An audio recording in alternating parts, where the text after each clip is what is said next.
தாய் தமிழ் உறவுகளுக்கு வணக்கம். துணை முதலமைச்சர் ஆகின்றார். துணை முதலமைச்சர் ஆகின்றார் என்ற தலைப்பில் இந்த காணொளியை நாம் காண்கிறோம். 2026ஆம் ஆண்டு சட்டசபை தேர்தல் நடைபெறுகிறது. சட்டசபை தேர்தல் பிரச்சாரம் ஏறத்தாழ சூடுபிடித்து விட்டது என்றே சொல்லலாம். திமுகவோ அதன் முதலமைச்சரும் திமுக தலைவருமான மு.க. ஸ்டாலின் மாவட்டந்தோறும் அரசு பணிகள் என்று கூறி ரோட் ஷோ நடத்தி தன்னுடைய பிரச்சாரத்தை துவக்கியுள்ளார். ஓரணியில் தமிழ்நாடு என்று கூறி திமுக தொண்டர்களை வீடுகள் தோறும் அனுப்பி அவர்களுடைய அலைபேசி எண்களை வாங்கி டிஃபன் பாக்ஸ் கொடுத்து ஓட்டு சேகரித்து வருகிறார். அதேபோன்று அதிமுக பொதுச் செயலாளர் எடப்பாடி பழனிசாமி தற்பொழுது தீவிர சுற்றுப்பயணத்தை மேற்கொண்டுள்ளார். இந்த சூழ்நிலையில் அதிமுக பாஜக கூட்டணி தேர்தலில் முந்துகிறது.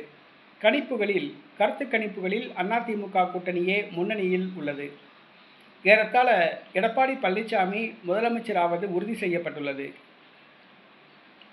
அதிமுக ஆட்சியை பிடித்தால் பாரதிய ஜனதா கட்சிக்கு துணை முதலமைச்சர் பதவி என்று எழுதப்படாத ஒரு ஒப்பந்தம் போடப்பட்டுள்ளதாக கூறுகின்றனர். அந்த ஒப்பந்தத்தின்படி தமிழக பாஜக தலைவர் நயினார் நாகேந்திரனுக்கு துணை முதலமைச்சர் பதவி வழங்கப்பட உள்ளதாக பாஜக வட்டாரங்கள் தெரிவிக்கின்றன. இதை உறுதிப்படுத்தும் வகையில் நேற்றைய தினம் அரியலூர் பொதுக்கூட்டத்தில் நயினார் நாகேந்திரனை அந்த மாவட்ட பாஜக துணைத் தலைவி பரமேஸ்வரி அவர்கள் வருங்கால துணை முதல்வரே என்று அழைத்தார்கள். அனைவரும் கைதட்டி ரசித்தார்கள். ஆக வருகிற சட்டசபை தேர்தலில் அதிமுக ஆட்சியை பிடித்தால் நயினார் நாகேந்திரனுக்கு துணை முதலமைச்சர் பதவி உறுதி செய்யப்பட்டுள்ளது.